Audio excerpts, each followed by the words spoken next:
Hi, welcome back to Storytime for Grown-Ups. Today I will be reading Berenice by Edgar Allan Poe. It's a short story published in 1835. Decebunt mihi sodales, si sepulchrum amice visitaram, curas meas aliquantulum fore levatas. Ebn Zayat. Misery is manifold. The wretchedness of earth is multiform, overreaching the wide horizon as the rainbow. Its hues are as various as the hues of that arch, as distinct, too, yet as intimately blended. Overreaching the wide horizon as the rainbow, how is it that from beauty I have derived a type of unloveliness? From the covenant of peace a simile of sorrow, but as, in ethics, evil is a consequence of good, so, in fact, out of joy is sorrow born. Either the memory of past bliss is the anguish of today, or the agonies which are have their origin in the ecstasies which might have been. My baptismal name is Aegeus. That of my family I will not mention. Yet there are no towers in the land more time-honored than my gloomy, grey, hereditary halls. Our line has been called a race of visionaries, and in many striking particulars, in the character of the family mansion, in the frescoes of the chief saloon, in the tapestries of the dormitories, in the chiselling of some buttresses in the armory, but more especially in the gallery of antique paintings, in the fashion of the library chamber, and lastly, in the very peculiar nature of the library's contents, there is more than sufficient evidence to warrant the belief. The recollections of my earliest years are connected with that chamber and with its volumes, of which latter I will say no more. Here died my mother. Herein I was born. But it is mere idleness to say that I had not lived before, that my soul has no previous existence. You deny it? Let us not argue the matter. Convinced myself, I seek not to convince. There is, however, a remembrance of aerial forms, of spiritual and meaning eyes, of sounds, musical yet sad. A remembrance which will not be excluded, a memory like a shadow, vague, variable, indefinite, unsteady, and like a shadow, too, in the impossibility of my getting rid of it while the sunlight of my reason shall exist.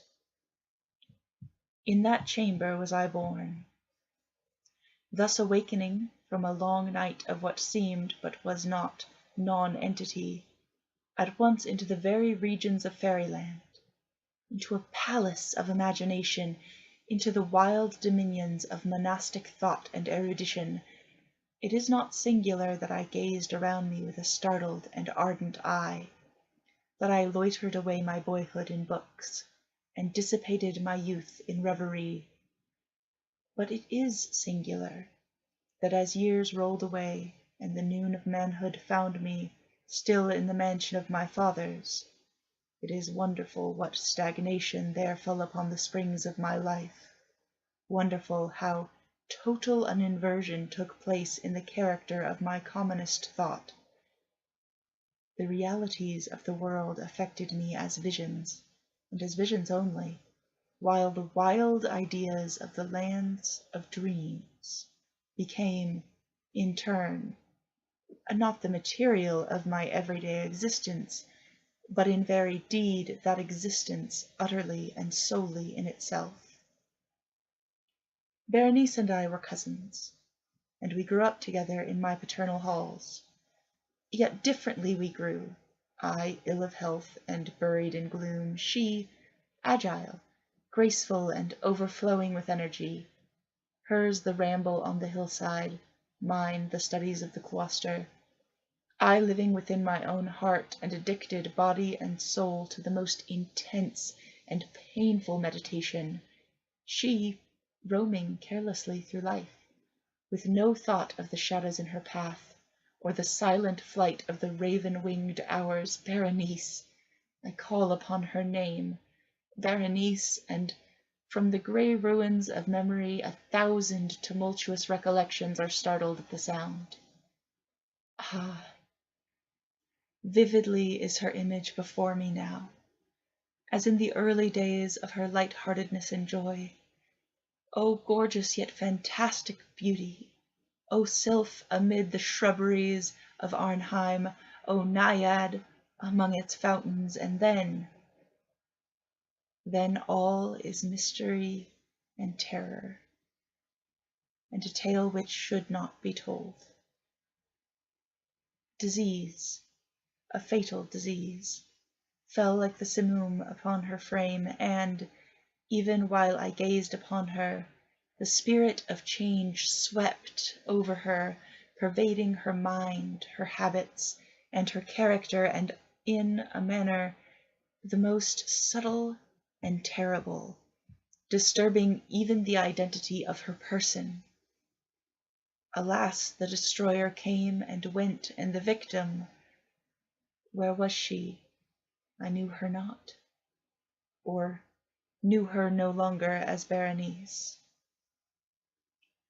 Among the numerous train of maladies superinduced by that fatal and primary one which effected a revolution of so horrible a kind in the moral and physical being of my cousin, may be mentioned as the most distressing and obstinate in its nature, a species of epilepsy not unfrequently terminating in trance itself, trance very nearly resembling positive dissolution, and from which her manner of recovery was in most instances startlingly abrupt.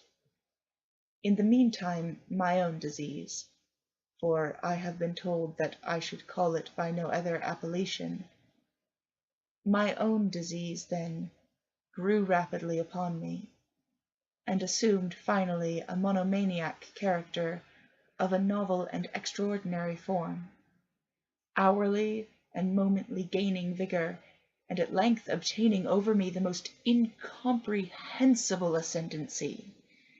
This monomania, if I must so term it, consisted in a morbid irritability of those properties of the mind in metaphysical science termed the attentive.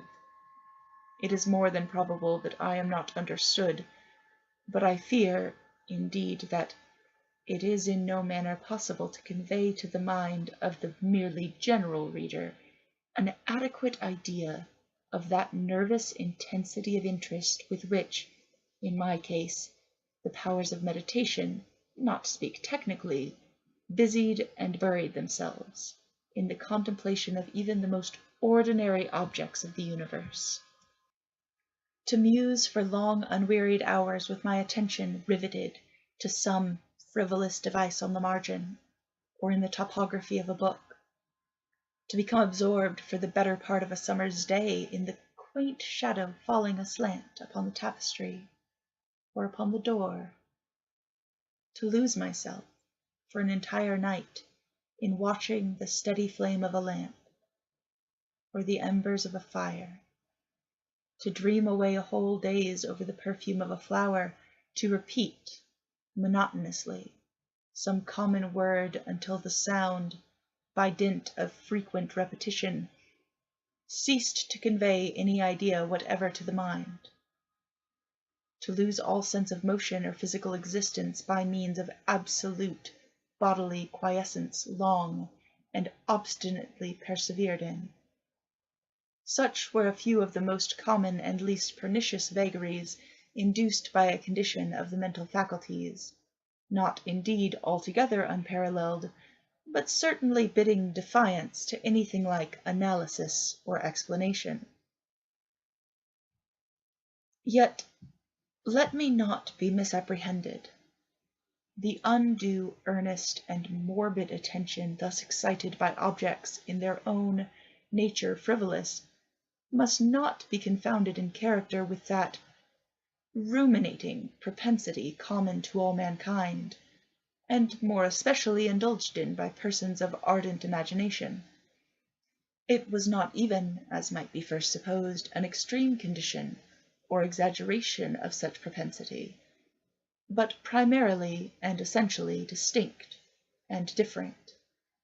In the one instance, the dreamer or enthusiast, being interested by an object usually not frivolous, imperceptibly loses sight of this object in a wilderness of deductions and suggestions issuing therefrom, until, at the conclusion of a daydream often replete with luxury, he finds the incitamentum or first cause of his musings entirely vanished and forgotten. In my case, the primary object was invariably frivolous, although assuming, through the medium of my distempered vision, a refracted and unreal importance. Few deductions, if any, were made, and those few pertinaciously returning in upon the original object as a centre. The meditations were never pleasurable, and at the termination of the reverie, the first cause, so far from being out of sight, had attained that supernaturally exaggerated interest which was the prevailing feature of the disease. In a word, the powers of mind more particularly exercised were, with me, as I have said before, the attentive, and are, with the daydreamer, the speculative. My books at this epoch, if they did not actually serve to irritate the disorder, partook, it will be perceived, largely in their imaginative and inconsequential nature, of the characteristic qualities of the disorder itself. I well remember, among others, the treatise of the noble Italian Coelus Secundus Curio, De Amplitudine Beati Regni Dei, St. Austin's great work, The City of God, and Tertullian, De Carni Christi, in which the paradoxical sentence, Mortuus est Dei filius, credible est qua ineptum est, et sepultus resurrexit, certum est quia impossibile est, occupied my undivided time for many weeks of laborious and fruitless investigation. Thus it will appear that, shaken from its balance only by trivial things, my reason bore resemblance to that ocean crag spoken of by Ptolemy Hephaestion, which, steadily resisting the attacks of human violence and the fiercer fury of the waters and the winds, trembled only to the touch of the flower called asphodel. And though, to a careless thinker, it might appear a matter beyond doubt that the alteration produced by her unhappy malady in the moral condition of Berenice would afford me many objects for the exercise of that intense and abnormal meditation, whose nature I have been at some trouble in explaining, yet such was not in any degree the case. In the lucid intervals of my infirmity, her calamity, indeed, gave me pain, and, taking deeply to heart that total wreck of her fair and gentle life, I did not fall to ponder frequently and bitterly upon the wonder-working means by which so strange a revolution had been so suddenly brought to pass. But these reflections partook not of the idiosyncrasy of my disease, and were such as would have occurred, under similar circumstances, to the ordinary mass of mankind. True to its own character, my disorder revelled in the less important but more startling changes wrought in the physical frame of Berenice, in the singular and most appalling distortion of her personal identity. During the brightest days of her unparalleled beauty, most surely I had never loved her. In the strange anomaly of my existence, feelings with me had never been of the heart, and my passions always were of the mind. Through the grey of the early morning, among the trellised shadows of the forest at noonday, and in the silence of my library at night, she had flitted by my eyes, and I had seen her, not as the living and breathing Berenice, but as the Berenice of a dream, not as a being of the earth, earthy, but as the abstraction of such a being, not as a thing to admire, but to analyze, not as an object of love, but as the theme of the most abstruse, although desultory speculation. And now I shuddered in her presence, and grew pale at her approach. Yet bitterly lamenting her fallen and desolate condition, I called to mind that she had loved me long, and, in an evil moment, I spoke to her of marriage. And at length the period of our nuptials was approaching, when, upon an afternoon in the winter of the year, one of those unseasonably warm, calm, and misty days which are the nurse of the beautiful halcyon, for as Jove, during the winter season, gives twice 7 days of warmth, men have called these clement and temperate time the nurse of the beautiful halcyon, Simonides. I sat, as I thought, alone, in the inner apartment of the library. But uplifting my eyes, I saw that Berenice stood before me. Was it my own excited imagination, or the misty influence of the atmosphere, or the uncertain twilight of the chamber, or the grey draperies which fell around her figure, that caused in it so vacillating and indistinct an outline? I could not tell. She spoke no word.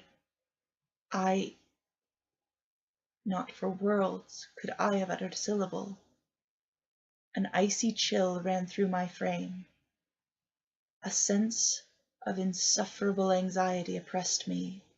A consuming curiosity pervaded my soul, and sinking back upon the chair, I remained for some time breathless and motionless, with my eyes riveted upon her person. Alas, its emaciation was excessive, and not one vestige of the former being lurked in any single line of the contour. My burning glances at length fell upon the face. The forehead was high, and very pale, and singularly placid, and the once jetty hair fell partially over it, and overshadowed the hollow temples with innumerable ringlets now of a vivid yellow, and jarring discordantly in their fantastic character with the reigning melancholy of the countenance. The eyes were lifeless and lustreless, and seemingly pupilless, and I shrank involuntarily from their glassy stare to the contemplation of the thin and shrunken lips. They parted, and in a smile of peculiar meaning, the teeth of the changed Berenice disclosed themselves slowly to my view. Would to God that I had never beheld them, or that, having done so, I had died. The shutting of a door disturbed me, and looking up, I found that my cousin had departed from the chamber, but from the disordered chamber of my brain had not, alas, departed, and would not be driven away, the white and ghastly spectrum of the teeth.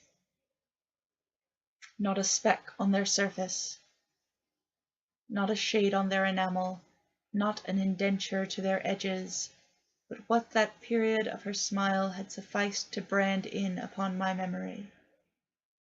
I saw them now even more unequivocally than I had beheld them. The teeth. The teeth. They were here, and there, and everywhere, and visibly and palpably before me, long, narrow, and excessively white, with the pale lips writhing about them, as in the very moment of their first terrible development. Then came the full fury of my monomania, and I struggled in vain against its strange and irresistible influence. In the multiplied objects of the external world I had no thoughts but for the teeth. For these I longed with a frenzied desire. All other matters and all different interests became absorbed in their single contemplation. They alone were present to the mental eye, and they, in their sole individuality, became the essence of my mental life. I held them in every light. I turned them in every attitude. I surveyed their characteristics. I dwelt upon their peculiarities. I pondered upon their conformation. I mused upon the alternation in their nature. I shuddered as I assigned to them an imagination, a sensitive and sentient power, and even when unassisted by the lips, a capability of moral expression. Of Mademoiselle Salle it has been well said, que tout c'est pas été des sentiments, and of Berenice I more seriously believed que tous ces dons étaient des idées. Ah, here was the idiotic thought that destroyed me. Des idées. Ah, therefore it was that I coveted them so madly. I felt that their possession could alone ever restore me to peace, in giving me back to reason. And the evening closed in upon me thus, and then the darkness came, and tarried, and went. And the day again dawned, and the mists of a second night were now gathering around, and still I sat, motionless, in that solitary room, and still I sat, buried in meditation, and still the phantasma of the teeth maintained its terrible ascendancy as, with the most vivid, hideous distinctness, it floated about amid the changing lights and shadows of the chamber. At length there broke in among my dreams a cry as of horror and dismay, and thereunto, after a pause, succeeded the sound of troubled voices, intermingled with many low moanings of sorrow or of pain. I arose from my seat and, throwing open one of the doors of the library, saw standing out in the antechamber a servant maiden, all in tears, who told me that Berenice was no more. She had been seized with epilepsy in the early morning, and now, at the closing in of the night, the grave was ready for its tenant, and all the preparations for the burial were completed. I found myself sitting in the library, and again sitting there alone. It seemed that I had newly awakened from a confused and exciting dream. I knew that it was now midnight, and I was well aware that since the setting of the sun Berenice had been interred. But of that dreary period which intervened I had no positive, at least no definite comprehension, yet its memory was replete with horror. Horror more horrible from being vague, and terror more terrible from ambiguity. It was a fearful page in the record of my existence, written all over with dim and hideous and unintelligible recollections. I strived to decipher them, but in vain, while ever and anon, like the spirit of a departed sound, the shrill and piercing shriek of a female voice seemed to be ringing in my ears. I had done a deed. What was it? I asked myself the question aloud, and the whispering echoes of the chamber answered me, what was it? On the table beside me burned a lamp, and near it lay a little box. It was of no remarkable character, and I had seen it frequently before, for it was the property of the family physician. But how it came there upon my table, and why did I shudder in regarding it? These things were in no manner to be accounted for, and my eyes at length dropped to the open pages of a book, and to a sentence underscored therein. The words were the singular but simple ones of the poet Ebn Zayat: Desebant mihi soldades, si sepulchrum amicae visitarum, curas meas, aliquantulum fore levatas. Why, then, as I perused them, did the hairs of my head erect themselves on end, and the blood of my body become congealed within my veins? There came a light tap at the library door, and, pale as the tenant of a tomb, a menial entered upon tiptoe. His looks were wild with terror, and he spoke to me in a voice tremulous, husky, and very low. What said he? Some broken sentences I heard.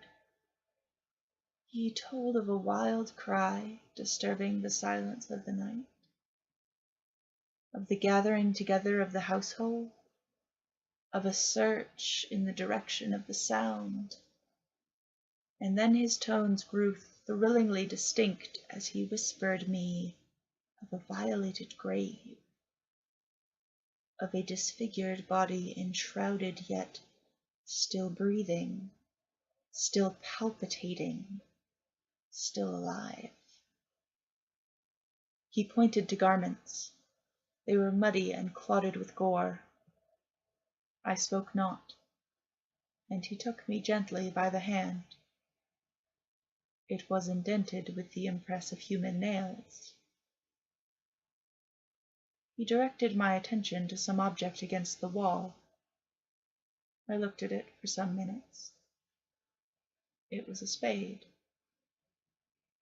With a shriek, I bounded to the table and grasped the box that lay upon it. But I could not force it open, and in my tremor it slipped from my hands and fell heavily, and burst into pieces, and from it, with a rattling sound, there rolled out some instruments of dental surgery, intermingled with 32 small, white, and ivory-looking substances that were scattered to and fro about the floor.